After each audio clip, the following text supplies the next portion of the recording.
Quelques jours avant mon mariage, ma belle-mère et ma belle-sœur ont emménagé chez moi sans mon autorisation. Le lendemain, mon mari m'a crié « Nous allons tous vivre ensemble, alors maintenant tu t'y fais ». J'ai simplement souri, j'ai décidé de me venger, en silence, j'ai passé un coup de fil. Et 5 minutes plus tard. Mais avant de continuer, dis-moi en commentaire, depuis quelle ville m'écoutes-tu? J'aimerais savoir jusqu'où est arrivée mon histoire. Valeria ajusta la sangle de son sac d'une main tout en fermant le portail électrique du garage de l'autre. Elle avait 30 ans, et bien que son visage serein semble refléter la paix d'une femme qui contrôle tout, à l'intérieur elle portait des cicatrices que le temps avait su dissimuler avec élégance. Elle s'habillait avec sobriété, mais chaque vêtement parlait d'une femme qui s'était construite seule, pas à pas, sans aide, sans raccourci. La maison derrière elle, 2 étages, façade en pierre grise claire, jardin minimaliste n'était pas seulement un foyer, c'était sa conquête. Ce matin-là, elle était sortie pour montrer une propriété au centre-ville. Un jeune couple de mariés cherchait leur premier appartement, et Valeria était devenue, presque sans s'en rendre compte, la conseillère émotionnelle dont ils avaient besoin. Ce n'était pas la première fois que cela lui arrivait. Beaucoup de ses clients la consultaient pour cette raison, pour sa manière de parler avec fermeté mais sans dureté, pour cette façon subtile d'écouter au-delà des mots. L'appartement a une bonne ventilation croisée, mais si vous cherchez de la lumière naturelle dans la cuisine, nous devrions peut-être voir l'autre option de la rue 9, dit-elle en montrant les fenêtres avec son dossier de plan. Le jeune homme acquiesça. L'épouse la regarda comme si elle venait de confirmer ce qu'elle soupçonnait, que Valeria ne comprenait pas seulement les biens immobiliers, mais aussi les intentions. Après la visite, elle retourna à la voiture, baissa la vitre et s'arrêta un instant pour contempler comment le soleil illuminait l'écran de son téléphone. 3 appels manqués de Thomas. Elle ne rappela pas. Elle le connaissait bien. S'il insistait, c'était qu'il voulait quelque chose, pas qu'elle lui manquait. L'amour entre eux semblait vrai, mais il n'était pas innocent. Thomas était entré dans sa vie d'une manière presque cinématographique. Lors d'une réunion avec une entreprise de construction locale, il était apparu pour vérifier des plans. Elle l'avait remarqué de l'autre côté de la salle, grand, d'expression calme, avec une voix qui semblait bercer même quand il donnait des instructions techniques. C'est lui qui s'était approché, qui avait demandé son contact, qui l'avait invité à dîner sans détour. Valeria avait été surprise par sa façon directe, mais encore plus par le fait qu'après des années de rendez-vous vides et d'hommes intimidés par son indépendance, quelqu'un se sente à l'aise en sa présence. Pendant des mois, ils étaient sortis sans grand bouleversement. Ils riaient, parlaient de projets, cuisinaient ensemble chez elle. Thomas vivait dans un appartement loué à l'autre bout de la ville, bien qu'il ait un bon emploi d'ingénieur industriel, il ne semblait pas avoir de grandes ambitions matérielles. Cela plaisait à Valeria, ou du moins, c'est ce qu'elle pensait au début. Elle n'avait pas besoin d'un pourvoyeur, mais de quelqu'un pour l'accompagner sans tout vouloir contrôler. Quand il lui proposa le mariage lors d'un dîner informel, avec une coupe de vin et une bague simple mais délicate, Valeria n'hésita pas. Elle l'aimait, et ce qu'il offrait n'était pas un mariage spectaculaire, mais une vie tranquille, partagée. Du moins le croyait-elle. Le jour où elle rencontra Martha, la mère de Thomas, tout commença à changer. Ainsi, tu es la fameuse Valeria, dit Martha dès qu'elle franchit la porte du chalet, un sourire peint de rouge carmin. Valeria l'accueillit avec une politesse irréprochable. Martha apportait un sac d'empanada maison et un bouquet de fleurs qui semblait acheté à la dernière station-service. L'inconfort commença dès la salutation. Sa voix était trop forte, son parfum trop puissant, son regard trop inquisiteur. Quelle belle maison! C'est vraiment toi qui l'as achetée? Valeria se figea une fraction de seconde. Non à cause de la question, mais du ton. Oui, répondit-elle naturellement. Je l'ai acheté il y a 2 ans, directement au promoteur. J'ai eu une bonne offre pour paiement comptant. Et comment as-tu réuni tout cet argent toute seule? Insista Martha, comme si les mathématiques de l'effort lui semblaient invraisemblables. Thomas, à ses côtés, laissa échapper un rire nerveux. Maman, tu poses déjà trop de questions. Non, non, c'est de l'admiration, dit-elle en haussant les sourcils. Tout le monde n'a pas une maison comme celle-ci à 30 ans.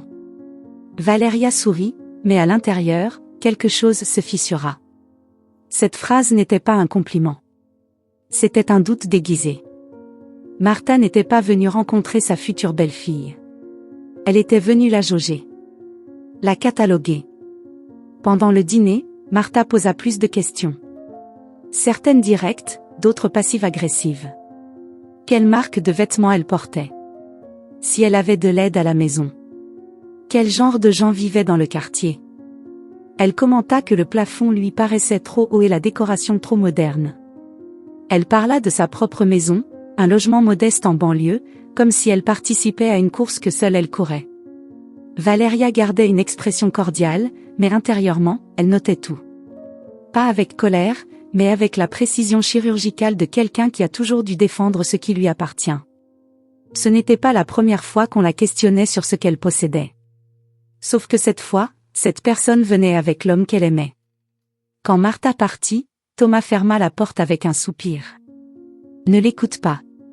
Elle est comme ça avec tout le monde. Comme ça comment? Demanda Valeria. Intense. Envahissante. Elle se mêle toujours de tout, mais elle le fait parce qu'elle s'inquiète. Et tu crois que j'ai besoin qu'elle s'inquiète pour moi? Thomas hésita. Non. Je dis juste que c'est ma mère, et qu'il faut la comprendre. Valeria ne dit rien de plus. Elle alla à la cuisine, rangea les restes du dîner et fit la vaisselle sans se retourner. Elle savait que c'était une première épreuve, et que si elle échouait, la suite serait plus difficile. Mais elle ne voulait pas se disputer. Pas encore. Cette nuit-là, en se brossant les cheveux devant le miroir de la salle de bain, elle se rappela une phrase que sa mère lui avait dite avant de mourir: « L'amour n'est pas aveugle, ma fille. Il est patient. Mais si tu vois quelque chose qui te dérange et que tu laisses passer, ce n'est pas de la patience, c'est de la peur. » Valeria croyait ne pas avoir peur. Mais elle se trompait. Le lendemain, Martha lui envoya un message vocal. « Bonjour, ma chérie. Merci pour le dîner d'hier. Je voulais juste te dire que j'ai adoré ta maison. Et que, eh bien, quand vous serez mariés, j'imagine qu'on se verra souvent. Ça fera du bien à Thomas d'avoir sa famille près de lui. Il a toujours été très casanier, très attaché aux siens. Gros bisous. » Le ton était doux. Les mots, autre chose. Valeria écouta l'audio 3 fois. Puis elle le supprima. Pas par oubli. Mais parce qu'elle ne voulait pas s'empoisonner si tôt. Ce week-end-là, Thomas arriva avec une nouvelle. Ma mère veut revenir jeudi prochain. Elle dit qu'elle aimerait planifier une partie du mariage avec toi. Elle veut t'aider. M'aider? Demanda Valeria, en consultant des contrats sur la table de la salle à manger. Oui. Elle dit qu'elle peut s'occuper du buffet. Qu'elle a des contacts pour décorer avec des fleurs artificielles et... Des fleurs artificielles? Thomas haussa les épaules. C'est moins cher, non? Valeria posa les papiers sur la table et le regarda calmement. Thomas, nous organisons le mariage ensemble. Mais si elle veut participer, elle doit comprendre qu'elle ne décidera pas à notre place. Tu comprends? Oui, oui, bien sûr, répondit-il, d'un ton qui n'avait rien de rassurant. Et non. Il ne comprenait pas. Parce que Martha revint, et cette fois, pas seule. Elle amena sa fille, Camilla, une jeune femme de 25 ans au comportement d'enfant gâté. Elles s'installèrent dans la maison comme si c'était naturel, comme si tout le monde en avait parlé sauf Valeria. Et tout allait commencer. Le matin était gris, humide, de ceux qui prolongent l'ombre de l'aube plus qu'il ne faudrait. Valeria se réveilla avec la sensation que quelque chose n'allait pas. Le silence de la maison avait un poids différent. Ce n'était pas le silence agréable de la solitude choisie, mais un silence intrusif, qui dérange sans prévenir. Elle se leva, descendit les escaliers et, dès qu'elle mit le pied dans la cuisine, elle sut. Sur le plan de travail, il y avait un sac de brioche enveloppé dans une serviette à motif de fleurs démodées. Une nappe qui n'était pas la sienne couvrait la table. La cafetière avait été déplacée. L'arôme du café n'était pas le même. Martha était déjà là. Valeria s'arrêta net, avalant difficilement. Elle entendit des pas dans le couloir. Thomas apparut depuis la salle à manger, pieds nus, les cheveux en bataille et un sourire maladroit. « Elles sont arrivées tôt, dit-il, comme s'il parlait de la météo. Comment ça, arrivé? Qui? Demanda Valeria, mais elle savait déjà. Martha entra à ce moment-là, portant un plateau avec des tasses. Elle portait un tablier que personne ne lui avait donné, et semblait parfaitement à sa place. Bonjour, ma chère, salua-t-elle, comme si elle vivait là depuis des semaines. J'espère que ça ne te dérange pas que j'ai préparé le petit déjeuner. Ta cafetière est un peu vieille, mais je me suis débrouillée. Valeria la regarda avec l'expression de quelqu'un qui assiste à une invasion. À quelle heure êtes-vous arrivé? Avant l'aube. On voulait éviter la circulation, dit Martha sans ciller. Camilla est en haut, en train de ranger nos affaires. Ta chambre d'amis est magnifique, mais elle avait besoin d'être aérée. J'ai déjà ouvert les fenêtres. Valeria se tourna vers Thomas, cherchant une réponse. Tu ne m'avais pas dit qu'elles venaient aujourd'hui. Je ne savais même pas qu'elles allaient rester. Juste pour quelques jours, intervint Martha. Ne sois pas si stricte, ma fille. La famille doit rester unie, et tu sais qu'avec le mariage qui approche, nous avons beaucoup à préparer. Personne ne m'a prévenu, insista Valeria, cette fois en regardant Thomas avec dureté. Lui, comme à son habitude, esquiva avec un sourire nerveux. Maman a dit qu'elle voulait t'aider. J'ai pensé que... Tu as pensé quoi? Qu'elle pouvait venir et entrer chez moi sans rien dire? Ta maison sera bientôt à vous deux, murmura Martha en servant le café. Ce commentaire tomba comme une pierre dans l'estomac de Valeria. Sa gorge brûlait. Il y avait quelque chose dans la voix de Martha, dans cette naturelle intrusion, qu'elle ne pouvait pas digérer. Je vais travailler, dit-elle enfin, d'un ton glacé. Je n'ai pas le temps ce matin. Nous en parlerons plus tard. Martha fit semblant de ne pas remarquer la tension. Thomas, comme toujours, préféra le silence. Quand Valeria rentra le soir, épuisée, espérant que la maison lui rendrait un peu de paix, elle découvrit que le salon avait été réorganisé. Le canapé était ailleurs. Le tapis plié. Les plantes déplacées. Les tableaux tournés. Elle resta immobile à l'entrée, sans mot. Martha apparut depuis la cuisine, une coupe de vin à la main. « Salut. Quelle joie que tu sois rentrée. J'ai changé quelques meubles, j'espère que ça ne te dérange pas. Ton canapé était très mal placé, tu ne profitais pas de la lumière naturelle. Comme ça, il y a plus d'énergie. » Valeria sentit un nœud dans la gorge. Elle avança lentement, presque comme si elle marchait sur un terrain miné. « C'est toi qui as tout déplacé? » Bien sûr. Je me suis dit qu'avec tant d'années comme agente immobilière, tu comprendrais le feng shui. Tu n'imagines pas comme l'ambiance circule mieux maintenant. Et sans dépenser un sou. C'est ma maison, Martha. Tu ne peux pas venir ici et changer ce qui ne t'appartient pas. Le sourire de la femme se figea. Oh, Valeria, ne sois pas si rigide. Ce n'est qu'un canapé. Ça te dérange à ce point? Oui, répondit-elle, en retenant sa colère. Ça me dérange qu'on vienne chez moi et qu'on fasse des changements sans ma permission. Ça me dérange qu'on ne me prévienne pas. Ça me dérange que personne ne respecte mon espace. À ce moment-là, Camilla descendit les escaliers. Elle portait un t-shirt de Valeria, qu'elle avait manifestement pris sans demander. Ah, désolé, je l'ai pris dans la buanderie. Il était propre, non? Valeria inspira profondément. Elle ne répondit pas. Elle fit demi-tour et monta dans sa chambre. Quelques heures plus tard, Thomas entra derrière elle, l'air d'un enfant grondé. Ce n'était pas si grave. Pas si grave? Dit-elle sans le regarder. Pas pour toi ou pas pour moi. Ma mère veut seulement aider. Ta mère s'impose. N'exagère pas, ce ne sont que 2 jours. Thomas, et si j'allais chez ta mère, sans prévenir, et que je réorganisais son salon? Comment crois-tu qu'elle réagirait? Thomas ne sut que répondre. Il se passa la main derrière la nuque, mal à l'aise. C'est différent. Non, ça ne l'est pas. Le problème, c'est que tu ne sais pas poser de limites. Le silence fut comme une sentence. Et le ressentiment, bien que petit, s'installa comme une écharde. Le lendemain matin, Valeria descendit avec l'intention d'arranger les choses. Elle pensait parler calmement à Martha, marquer son territoire. Mais elle trouva la femme en pleine activité, enlevant les coussins du canapé, pliant des couvertures, changeant des décorations. « Je ne veux pas être impolie, Martha, commença-t-elle d'un ton ferme, mais cette maison n'est pas la tienne. »« Oh, ma fille, répondit-elle, ça me fait de la peine que tu dises ça. Je veux seulement que tout soit bien pour vous. Après tout, quand vous serez mariés, ce sera plus facile de vivre tout ensemble. » Valeria fronça les sourcils. « Vivre ensemble ?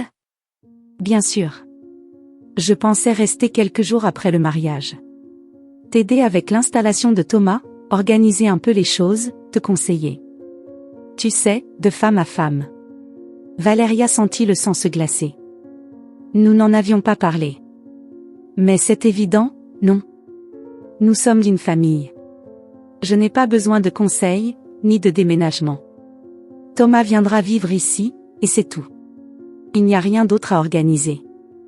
Martha inclina la tête. Je te sens tendue, Valeria. Tu vas bien ? Je vais bien, dit-elle entre ses dents serrées. Mais je vais te demander, s'il te plaît, de ne plus faire de changements sans me consulter. Ce n'est pas négociable. Martha la regarda fixement. Et sur son visage apparut une grimace qui imitait un sourire, mais sans chaleur. Tu me fais sentir comme si je gênais. Ce n'est pas mon intention. Mais j'ai besoin que tu respectes mes limites. À ce moment-là, sans avertissement, Martha se mit à pleurer. D'abord des larmes silencieuses, puis un sanglot étouffé. Je ne me suis jamais sentie aussi rejetée de ma vie, dit-elle d'une voix entrecoupée. Je voulais juste aider. C'est triste de ne rien pouvoir faire sans être mal interprétée. On dirait que je ne suis pas la bienvenue ici. Thomas descendit en entendant les pleurs. Il s'approcha, confus. Que s'est-il passé ? Rien, répondit Martha en s'essuyant les yeux. C'est sûrement ma faute. J'ai essayé de m'intégrer, mais il n'y a pas de place pour moi. Valeria ne dit rien. Elle ne s'excusa pas. Parce qu'elle savait ce qui se passait. Martha manipulait. Thomas la prit dans ses bras, la consola, lui dit de ne pas pleurer. La tension dans l'air devint épaisse. Ce soir-là, Valeria s'enferma dans sa chambre et s'assit au bord du lit. Elle n'était plus sûre de rien. Elle se demandait si Thomas valait vraiment tout cela. Si l'amour qu'elle ressentait pour lui pouvait justifier que sa maison devienne un terrain étranger. Que sa paix se fragmente à chaque visite. Elle regarda l'anneau à son doigt. Il était simple, doré, sans pierre. Elle le fit tourner lentement. Elle pensa à sa mère. À la voix qui lui disait que l'amour doit additionner, pas soustraire. Mais elle était amoureuse. Et elle croyait encore que Thomas pouvait comprendre. Qu'il avait seulement besoin de se réveiller. Elle ne savait pas que le pire ne faisait que commencer. Valeria se réveilla au son sourd d'une porte qui se fermait. C'était un samedi matin, et pendant un bref instant, elle crut qu'elle pouvait encore retrouver un peu de paix. Elle avait mal dormi, agitée par des cauchemars confus, et son corps était tendu, comme s'il avait combattu toute la nuit. Elle s'assit sur le lit, attacha ses cheveux en un chignon désordonné et marcha vers l'escalier. Le silence était trompeur. En descendant, elle le vit. 3 tasses de café sur la table. Un pot de biscuits ouvert. Des rires. Des voix. Des voix qu'elle ne reconnaissait pas. Elle s'arrêta net devant la salle à manger. Là, assis confortablement comme si l'endroit leur appartenait, se trouvaient Martha, Camilla et un jeune homme qu'elle ne connaissait pas, mais dont le sourire lui sembla familier. Camilla la salua avec un sourire excessif, forcé. « Bonjour, Valeria.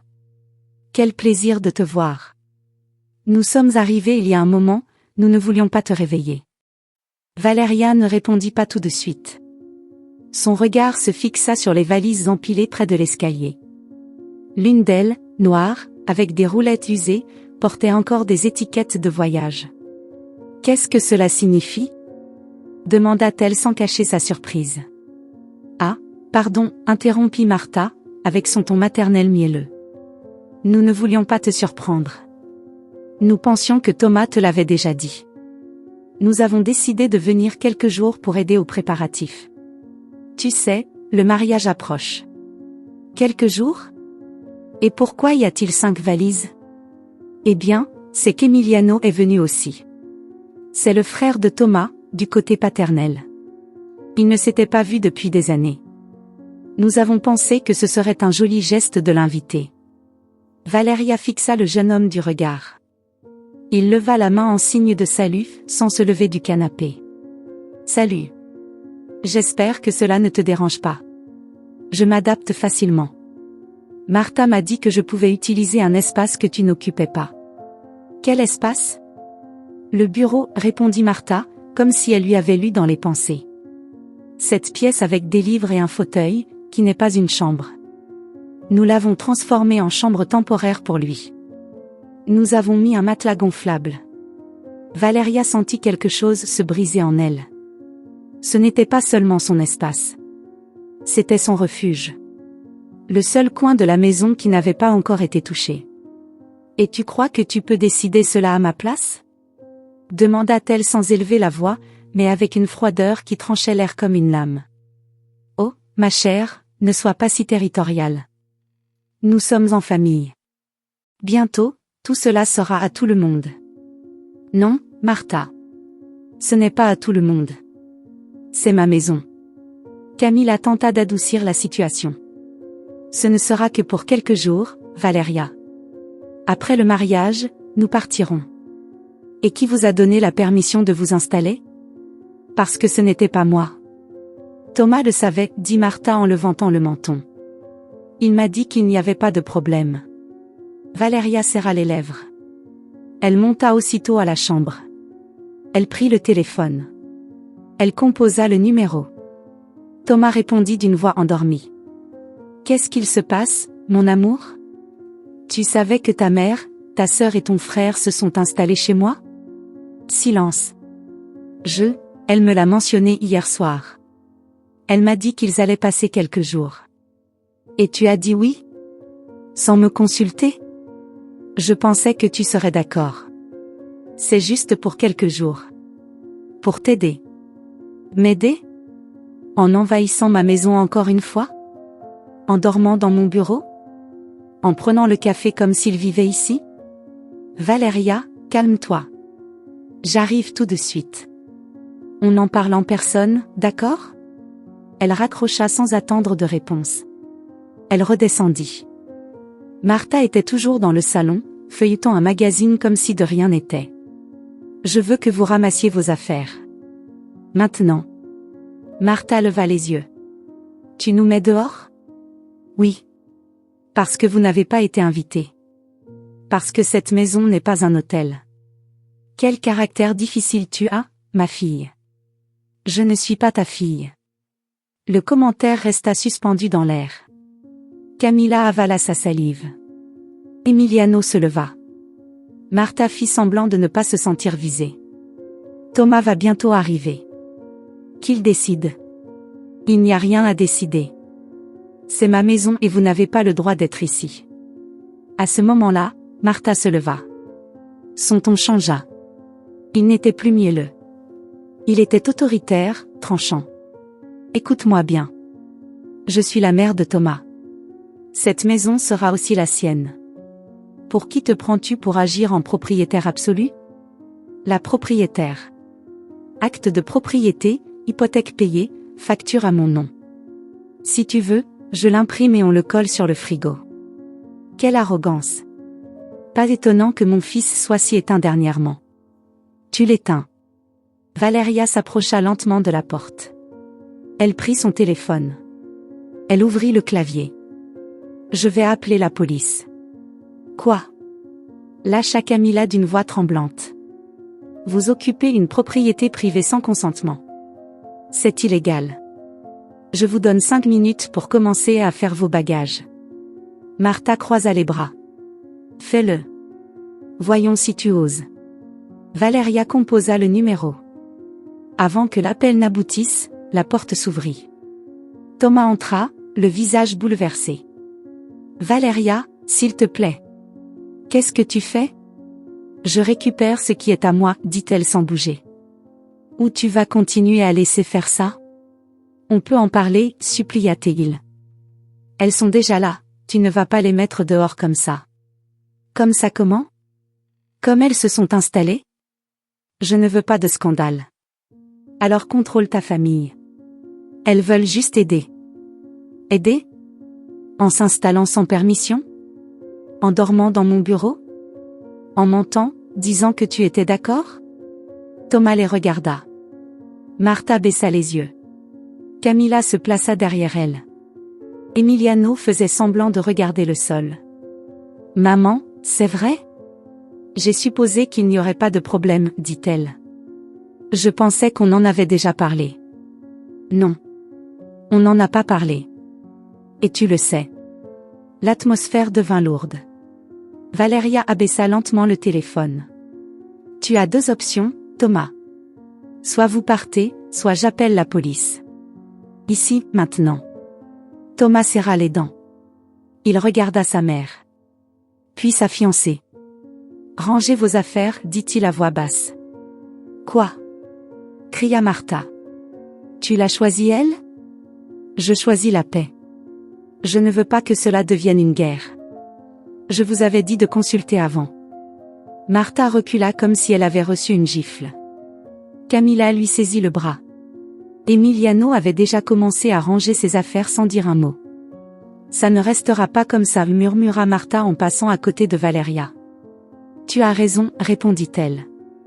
Ça ne restera plus jamais comme ça. 2 heures plus tard, la maison était silencieuse. Valeria se enferma dans sa chambre. Elle s'assit devant le miroir. Le reflet qui la regardait n'était plus le même. C'était une femme blessée, furieuse, mais plus éveillée que jamais. Thomas frappa à la porte. Il entra sans attendre la permission. Je ne voulais pas qu'on en arrive là. On n'en est pas arrivé là, Thomas. C'est toi qui l'as amené. Ma famille peut être compliquée. Le problème n'est pas ta famille. C'est toi. Moi. Toi. Toi qui ne poses pas de limites. Toi qui laisses envahir. Toi qui te tais. Qui justifie. Tu exagères. Non. Je m'éveille. Il baissa les yeux. Il s'assit au bord du lit. Je ne veux pas te perdre. Alors change. Je vais essayer. Non. Fais-le. Ou pars. Les mots furent un murmure ferme. Comme une sentence. Thomas hocha la tête, mais son visage était couvert de peur. Pas peur d'elle. Peur de perdre le contrôle. Valeria éteignit la lampe. Elle se coucha sans rien dire de plus. Le silence fut sa réponse. Et son bouclier. Cette nuit-là, pour la première fois, elle ne rêva ni de fleurs, ni de robes, ni de l'hôtel. Elle rêva de portes. Des portes fermées. Et elle, seule, debout, de l'autre côté, tenant la clé. Mais au réveil, Valeria sentit que cette clé n'ouvrait plus rien. La maison était silencieuse, ce qui lui donnait une fausse tranquillité. 3 jours s'étaient écoulés depuis que Martha, Camilla et Emiliano étaient partis. Thomas avait essayé de se comporter comme un médiateur maladroit, répétant que tout n'était qu'un malentendu, que sa mère voulait juste aider et que maintenant tout était calme. Mais la quiétude ne ressemblait en rien à la paix. Valeria commença à remarquer de petites choses qu'elle ne savait pas si elle devait attribuer à son imagination ou à quelque chose de plus inquiétant. La fenêtre de la salle de bain, qu'elle laissait toujours fermée, était ouverte. 2 yaourts manquaient dans le réfrigérateur. Le tapis du bureau était déplacé de quelques centimètres. Les télécommandes avaient une autre configuration. La première fois qu'elle le remarqua, elle pensa qu'elle était peut-être fatiguée. La deuxième fois, elle pensa que peut-être Thomas était entré et avait changé quelque chose sans s'en rendre compte. Mais la troisième fois, elle ne pensa pas. Elle ressentit. Elle sentit le froid parcourir son dos en trouvant le tiroir des documents entr'ouverts, avec les papiers de l'assurance déplacés. Personne d'autre ne savait que ces papiers étaient là. Personne, sauf Thomas. Cette nuit-là, elle attendit qu'il s'endorme. Elle sortit de la chambre en silence, pieds nus, et se rendit au dressing où il gardait sa mallette de travail. Elle ne le faisait pas par curiosité, mais par nécessité. Elle ouvrit le compartiment intérieur, le plus caché, et y trouva un petit porte-clés argenté avec 2 copies exactes des clés de la maison. 2 copies qu'elle n'avait pas autorisées. Son cœur battait dans sa poitrine comme s'il voulait sortir. Elle respira profondément, s'assit au bord du lit et attendit que le tremblement de ses mains disparaisse. Elle ne réveilla pas Thomas. Elle ne l'affronta pas. Pas encore. Elle voulait d'abord comprendre. Le lendemain, elle s'excusa du travail par un appel bref et sans explication. Elle avait besoin d'être seule à la maison. Elle parcourut chaque recoin, vérifia les serrures, portes, fenêtres, meubles. Elle réalisa qu'une des clés était pour la porte principale, et l'autre pour le portail du garage. 2 copies parfaites. Elle décida de changer la serrure sans le dire à personne. Elle appela un serrurier de confiance, avec qui elle avait déjà travaillé, et demanda de la discrétion. En 2 heures, la serrure fut remplacée et elle respira pour la première fois depuis des jours. Mais le soulagement fut de courte durée. Le même après-midi, en revenant du supermarché, elle trouva la porte entr'ouverte. L'alarme ne s'était pas déclenchée. La maison était silencieuse, mais quelque chose n'était pas à sa place. Elle entra avec précaution, laissant les sacs par terre. Sa respiration était lente, mesurée, comme si chaque pas pouvait la réveiller d'un cauchemar. Elle avança vers la cuisine, et là, elle les vit. Martha et Camilla. Toutes 2 étaient assises, prenant le thé, comme si elles ne s'étaient jamais éloignées. Camilla feuilletait un magazine de décoration, tandis que Martha remuait le sucre dans sa tasse d'un geste tranquille. Valeria ne sut pas quoi dire. Elle ne put même pas parler. Elle se contenta de les regarder. Martha fut la première à réagir. « Ah, ma chère. Comme c'est bien que tu sois arrivée. Nous t'attendions. Comment êtes-vous entrée ? Nous avons utilisé la clé que Thomas m'a donnée. Tu sais, au cas où quelque chose arriverait. » Valeria resta immobile.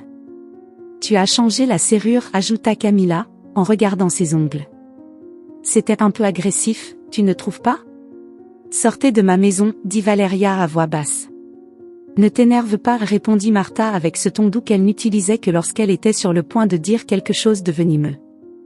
Nous sommes juste venus vérifier quelques détails du mariage. Nous avons apporté des tissus pour tester les couleurs de la nappe.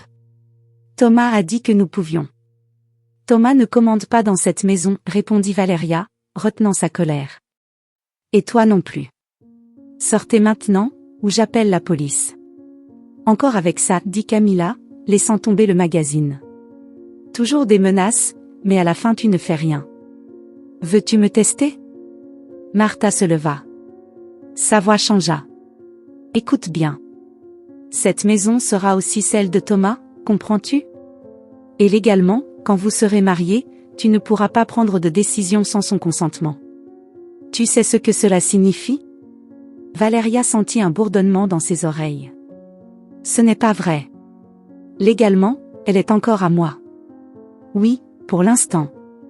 Mais tout change après le mariage. Les biens conjugaux, l'usage commun, les décisions partagées. Et quand viendront les enfants, n'en parlons même pas. Des enfants ? Répéta Valeria, ne pouvant s'empêcher d'un rire amer. Bien sûr. Thomas a besoin d'un héritier. Et tu n'es plus si jeune, ma chère. Ce commentaire fut le point de rupture. Valeria attrapa son téléphone et appela Thomas. Tu as 10 minutes pour arriver. Sinon je les sors de force. Thomas arriva en 8 minutes. Que faites-vous ici ? Demanda-t-il, feignant la surprise. C'est toi qui leur as donné un double, accusa Valeria, sans préambule. Il resta silencieux. Oui ou non ? C'était juste pour la sécurité.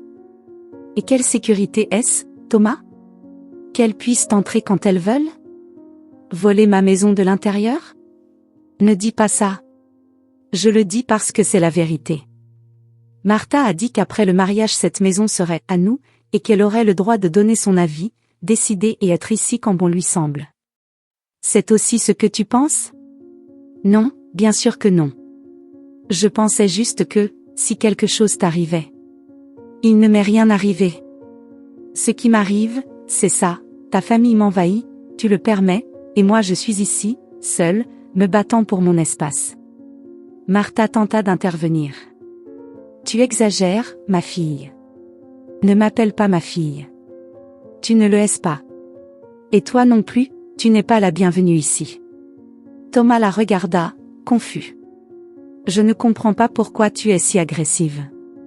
Valeria le regarda avec incrédulité. Tu ne comprends vraiment pas? Thomas s'approcha de Martha. Maman, s'il te plaît, partez.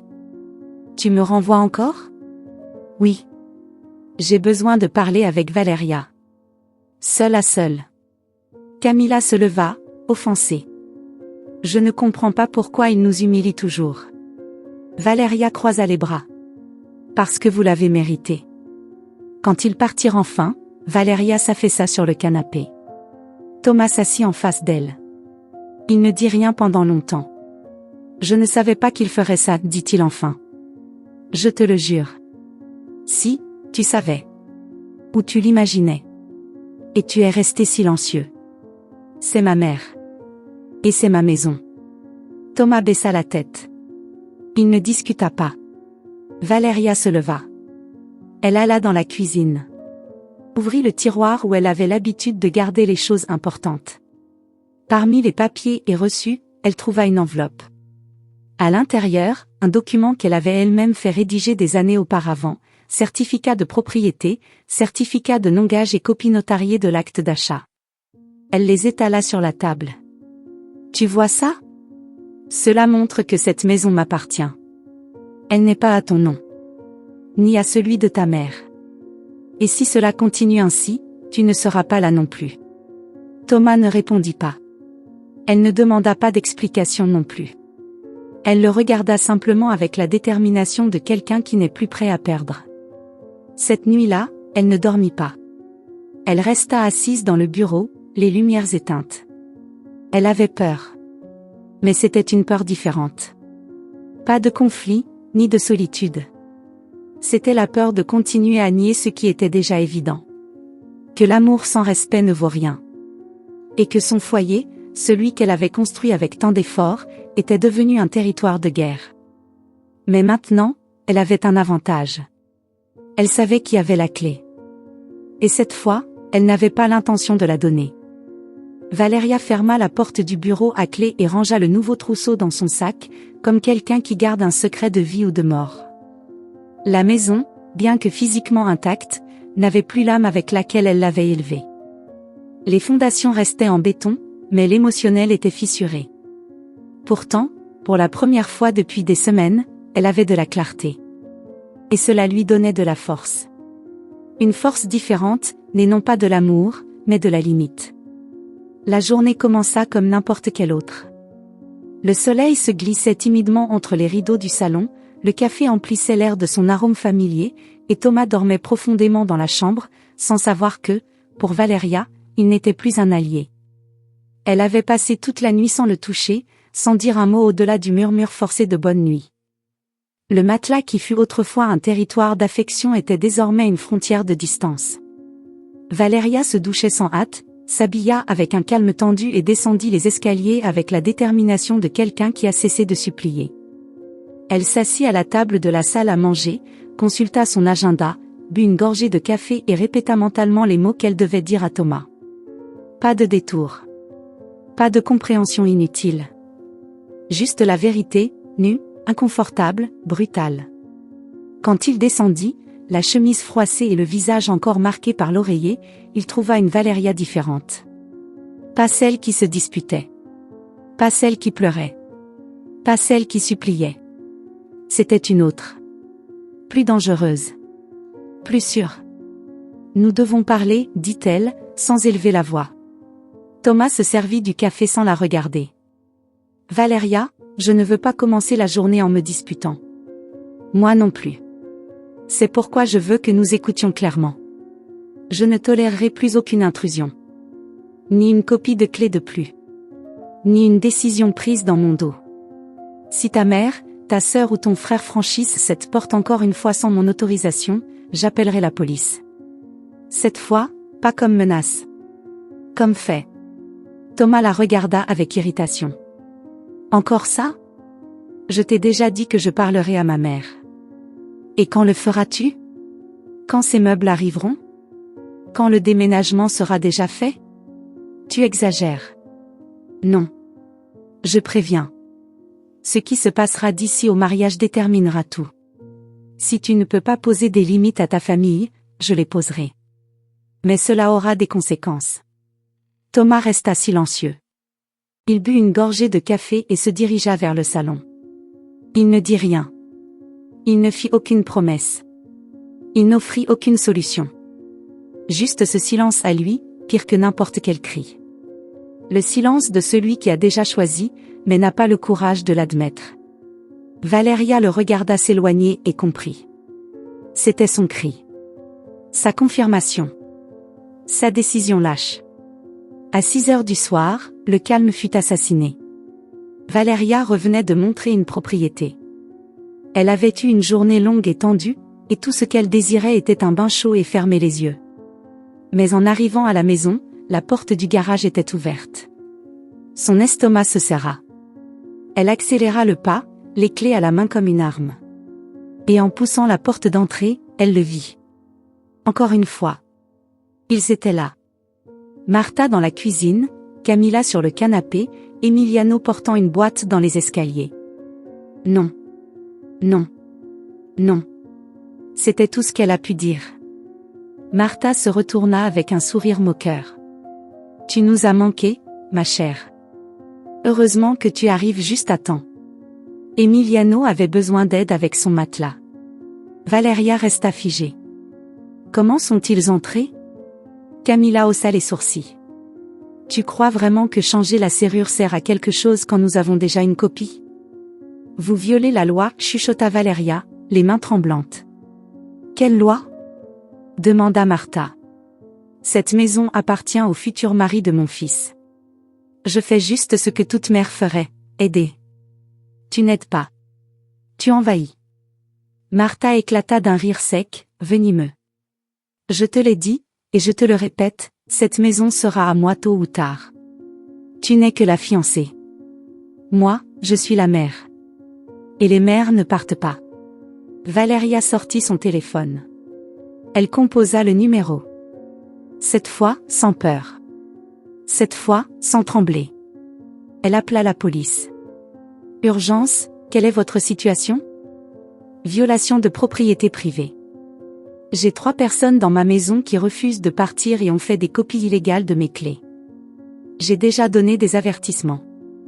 J'ai besoin d'une patrouille immédiatement. Martha ne bougea pas. Camilla leva les yeux au ciel. Emiliano descendit avec une autre boîte et murmura. Encore la même chose? En moins de 20 minutes, 2 agents étaient devant la porte. Valéria les accueillit avec les documents en main. Titre de propriété, pièce d'identité et le récit exact des événements.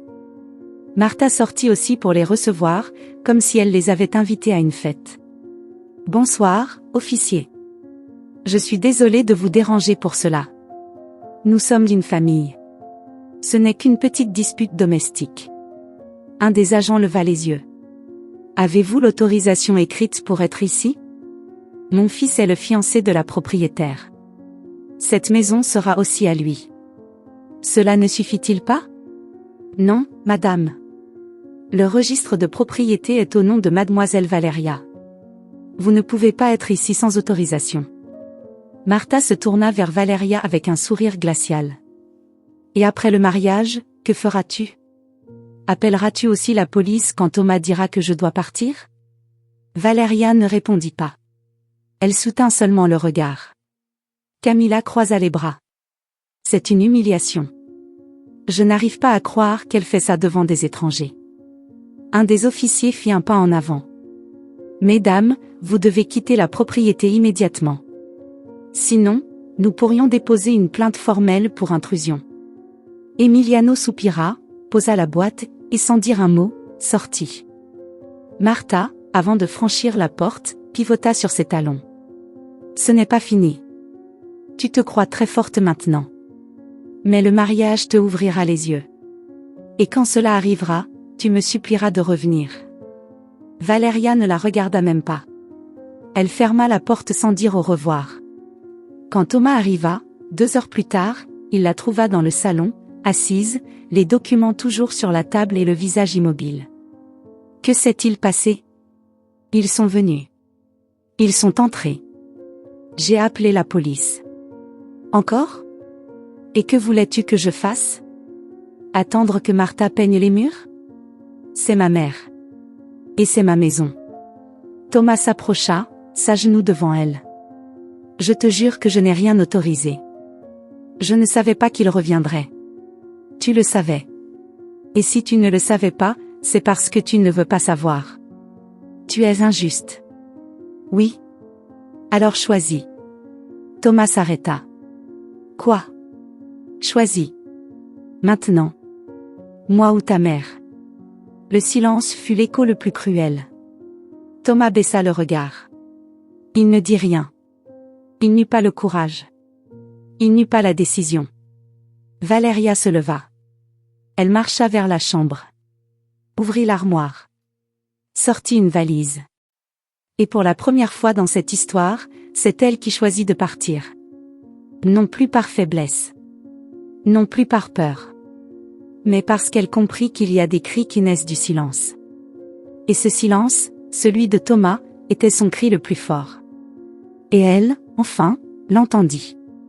Il ne fut pas nécessaire que Thomas prononce un mot. Le silence sur son visage, son absence de réaction, son incapacité à choisir clairement, tout était déjà une confession. Valeria n'avait plus besoin de preuves. Plus de supplications à quelqu'un qui ne voulait pas la défendre. Cette nuit-là, elle ne dormit pas. Elle ne pleura pas. Elle ne cria pas. Elle fit ses bagages en silence, l'esprit aussi clair qu'une feuille blanche avant le premier trait. Il était temps d'écrire une fin. Le lendemain matin, la maison sentait l'adieu. L'écho de ses pas sur le sol résonnait comme si chaque carreau savait que tout avait changé. La robe de mariée pendait sur le portant, encore enveloppée de plastique, comme une promesse morte. Valeria la regarda sans nostalgie. Juste avec certitude.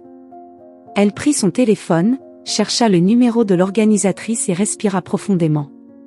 Bonjour, Vanessa. Je suis désolée de prévenir si tard, mais je dois annuler le mariage. De l'autre côté, il y eut un silence. Puis une voix tremblante. Tu es sûre, Valeria? Je suis plus sûre de ça que de l'avoir planifié. La nouvelle se répandit rapidement. En moins d'une heure, elle reçut des appels de 2 cousins, 3 amis, une collègue du bureau qui avait déjà acheté les chaussures pour la cérémonie, et sa tante Louisa, qui demanda sans détour, « C'est lui qui te l'a fait ou tu l'as fait toi-même » Elle répondit avec la vérité la plus amère. « Tout le monde me l'a fait, et je me le suis permis moi-même. » À midi, la fleuriste appela pour confirmer si elle devait continuer les arrangements.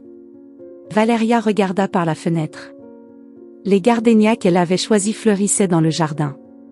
Elle lui semblait si triste. « Annule tout, s'il te plaît. » À 13h, Thomas arriva. Il entra avec le visage décomposé, les yeux rouges et une attitude mêlant angoisse et incrédulité. « Que fais-tu? Pourquoi appelles-tu tout le monde? » « Parce que je ne vais pas me marier. » Thomas laissa tomber son sac. Il s'approcha d'elle comme s'il devait arrêter un train sur le point de dérailler. « Valeria, tu ne peux pas faire ça. Tout est déjà payé. L'église, le restaurant, la lune de miel. Tout est perdu, Thomas. Et pas à cause de moi. Ne sois pas comme ça. C'était une erreur. Je ne savais pas qu'ils allaient revenir. Ce n'était pas une erreur. C'était une série de décisions. Tes décisions. Et ma patience. » Thomas se mit à genoux. Littéralement. Comme dans ces films bon marché où le héros croit qu'une supplication peut réparer un abîme. « Je t'aime. S'il te plaît. Ne me laisse pas maintenant. Tu ne peux pas tout annuler pour une dispute. Ce n'est pas une dispute, Thomas. C'est une trahison. Silencieuse. De celle qui tue petit à petit. Et je ne veux plus mourir. On peut essayer. On parlera à ma mère. Je mettrai des limites. Je te le jure. Tu jures depuis des mois. Et chaque fois que tu dois choisir, tu choisis de te taire. Valeria marcha jusqu'au tiroir du buffet. Elle sortit une petite boîte. À l'intérieur se trouvait la bague de fiançailles. Elle brillait, mais elle ne la voyait plus de la même manière. Elle la lui tendit. Tiens. Elle ne m'appartient pas. Ni à moi, ni à la vie que je veux avoir. Thomas la regarda comme si c'était une dague. Valéria, s'il te plaît. Il n'y a pas de retour en arrière. Il resta à genoux sur le sol. Elle ne bougea pas. Elle ne s'effondra pas. Elle l'observa simplement comme on voit enfin la vérité de quelqu'un qu'on a aimé les yeux fermés. Il partit sans rien dire de plus. La porte resta entr'ouverte. Quelques minutes plus tard, son téléphone vibra. Un message vocal. Elle l'écouta. C'était Martha. Alors, à la fin, tu y es arrivée. Briser le cœur de mon fils. Tu te crois très forte, Valéria. Mais souviens-toi, les femmes qui finissent seules, finissent amères. La famille ne s'abandonne pas par orgueil. Mais toi, tu n'as jamais su être une famille. Valéria rangea le téléphone dans le tiroir et le referma calmement. Elle ne répondit pas. Elle n'en avait pas besoin. Les paroles de Martha ne faisaient que confirmer ce qu'elle avait déjà pressenti, ce n'était pas sa faiblesse qui avait tout détruit. C'était sa dignité qui avait tout sauvé. Cette nuit-là, qui aurait dû être celle de sa répétition générale, Valéria la passa seule. Elle prépara son plat préféré, alluma des bougies non pas par romantisme, mais pour se consoler, et s'assit dans la salle à manger avec un verre de vin. À 10 heures, elle éteignit les lumières. Elle marcha dans la maison. Ouvrit la chambre où était accroché le vêtement. Elle le regarda. Le toucha. Et sourit avec mélancolie. Elle ne le brisa pas. Elle ne le brûla pas. Elle le rangea dans sa housse, le plia soigneusement et le mit dans l'armoire la plus haute. Un jour, elle le donnerait, le vendrait ou le ferait don. Mais pas aujourd'hui. Aujourd'hui, elle le laisserait là, comme rappel de ce qui n'a pas été, et de ce qu'elle ne permettrait plus jamais. 2 jours plus tard, Thomas revint. Il frappa à la porte. Pas avec colère, mais avec désespoir. Valéria ne l'attendait pas, mais ne fut pas surprise non plus. Elle ouvrit. Il était là, plus maigre, les yeux cernés, le visage marqué par le manque de sommeil et la culpabilité. « J'ai besoin de te parler. Ici, à la porte. Parle. Je ne voulais pas que ça se termine ainsi. J'ai beaucoup réfléchi. J'ai parlé à Martha. Je lui ai dit de s'éloigner. Je lui ai crié dessus. Pour la première fois de ma vie, je lui ai dit non. Quel dommage que tu l'aies fait après. Pas avant. » Thomas baissa les yeux. Je ne l'ai pas fait parce que j'avais peur. Parce que j'ai grandi en croyant qu'on ne contredisait pas ma mère. Que la famille était au-dessus de tout. Et moi, je n'étais pas incluse dans ce tout. Si, tu l'étais. Mais je me suis perdue en chemin. Valéria posa la main sur le cadre de la porte. Tu ne m'as pas laissé seule, Thomas. Tu m'as trahi en silence.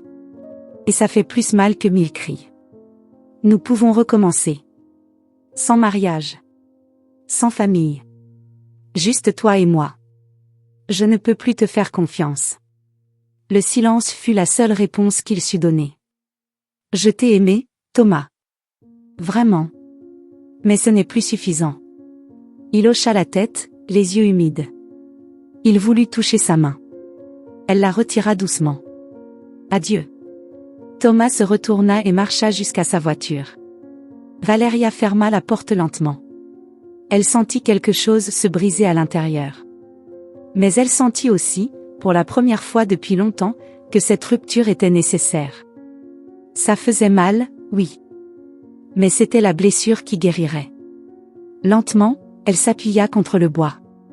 Ferma les yeux. Respira profondément. Et comprit. Toutes les fins n'ont pas besoin d'applaudissements. Certaines ont juste besoin de dignité. Et elle, enfin, l'avait retrouvée. Les mois passèrent comme les aubes après une longue et froide nuit, d'abord avec des ombres encore présentes, puis avec des lumières faibles, et enfin avec une lueur qui semblait impossible quand tout était obscurité. Valéria ne courut pas. Elle ne s'enfuit pas. Elle ne combla pas le vide avec d'autres voix ni d'autres étreintes. Elle resta chez elle. nettoya chaque recoin, non seulement avec des chiffons et des produits de nettoyage, mais avec le silence, les larmes et la prière. La première décision qu'elle prit fut de repeindre les murs blanc, comme symbole d'un nouveau départ. Ensuite, elle changea les rideaux, ouvrit les fenêtres pendant des heures. Laisse le vent circuler, les plantes respirer, la maison se débarrasser des souvenirs comme on secoue la poussière d'un vieux meuble abandonné. Elle annula ses abonnements aux magazines de mariage. Offrit les centres de table qu'elle avait fait faire. Rendit la robe. Tout sans drame. Avec la même sérénité qu'un chirurgien retirant une balle, ça fait mal, mais ça sauve. Elle retourna au travail plus forte que jamais. Elle conclut 3 grosses ventes en 2 mois. Elle renouvela son image professionnelle. Assista à des séminaires, organisa des visites, réactiva sa chaîne YouTube immobilière et se permit de penser, pour la première fois depuis longtemps, qu'elle pouvait recommencer à faire confiance. Pas à quelqu'un d'autre. À elle-même. La reconquête de la vie fut lente, comme une cicatrice qui guérit de l'intérieur. Et puis, sans la chercher, sans l'attendre, elle rencontra Gabriel. Ce fut lors d'un salon de la construction et de l'architecture, où elle donnait une conférence sur le développement immobilier durable. Il s'assit au premier rang. Il ne prit pas de notes. Il l'écouta simplement. Avec un calme perceptible jusque dans ses épaules. À la fin, il s'approcha. Il ne complimenta pas son physique. Il ne l'invita pas à sortir.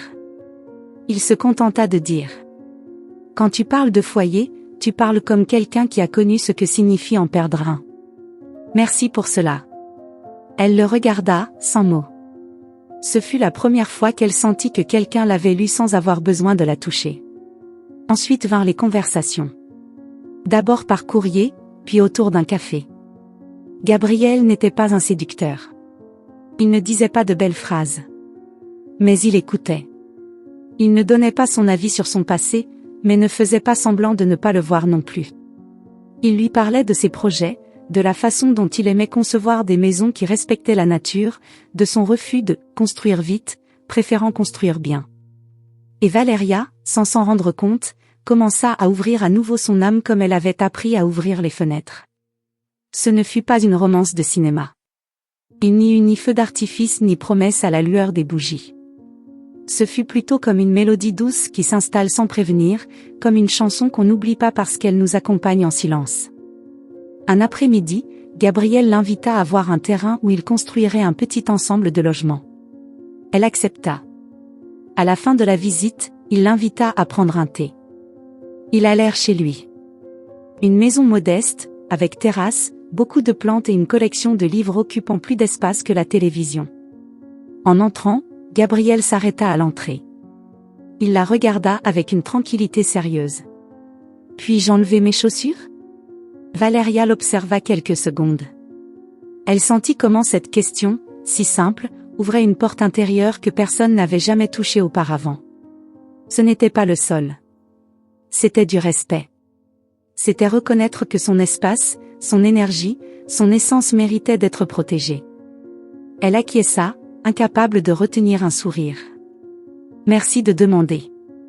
Et c'est à cet instant qu'elle sut qu'elle allait bien. Pas pour lui. Pour elle. Parce qu'elle avait appris à détecter le subtil, le précieux, ce qui compte vraiment. Quelques jours plus tard, Gabriel lui rendit visite chez elle. Chez elle.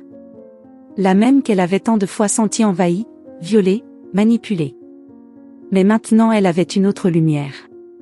D'autres couleurs. Un autre air. Ils s'assirent sur la terrasse. Elle prépara un thé à la camomille avec du gingembre. Le ciel était nuageux, mais le soleil perçait. Ils ne parlèrent pas beaucoup. Ils partagèrent le silence comme s'il s'agissait d'une conversation sacrée. « Ça te dérange si on ne parle pas ?» demanda-t-il. « Non. J'adore le silence, répondit-elle. Et dans cette quiétude, elle comprit que l'amour n'arrive pas toujours comme une révolution. Parfois, il arrive comme un murmure apaisant. Comme une présence qui n'exige rien. Comme quelqu'un qui demande avant d'entrer. Valéria regarda autour d'elle. Les plantes qu'elle avait récupérées, les nouvelles photos au mur, les bougies qu'elle allumait non par nostalgie, mais par plaisir. Tout parlait d'elle. De la nouvelle femme qui avait émergé des ruines de la déception. Elle pensa à Thomas. Pas avec rancune, mais avec compassion. Il n'était pas le méchant. Il fut le miroir qui lui montra les parties d'elle-même à travailler. Martha, Camilla, Emiliano, furent aussi des maîtres. Ils lui apprirent ce qu'elle ne devait plus jamais permettre. Et alors, dans ce moment de paix, Valeria ferma les yeux. Pas pour dormir. Pour prier. Pas avec de longs mots, ni des vers. Juste avec le cœur. Merci, Dieu, de m'avoir sorti de l'endroit où je n'aurais pas dû être. Même si ça a fait mal. Même si cela m'a brisé. Merci de ne pas m'avoir donné ce que je demandais.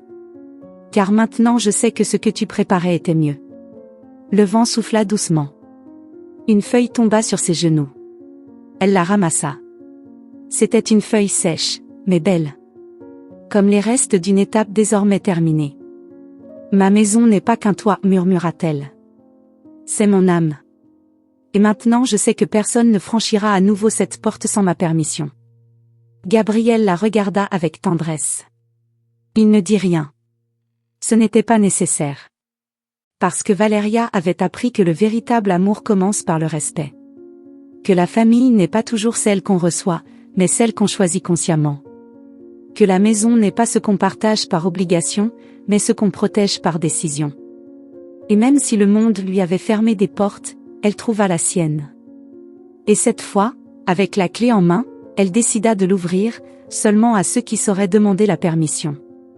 Si cette histoire vous a plu, je vous invite à me laisser en commentaire ce que vous avez ressenti en l'écoutant, et si vous avez traversé une situation de tromperie similaire, j'aimerais que vous partagiez votre précieuse opinion. Beaucoup de personnes vivent une situation similaire.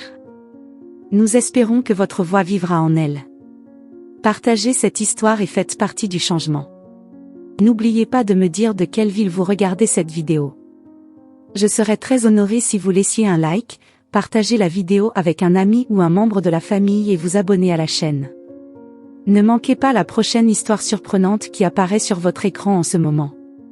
Nous avons un divertissement garanti exclusivement pour vous. À bientôt dans la prochaine vidéo.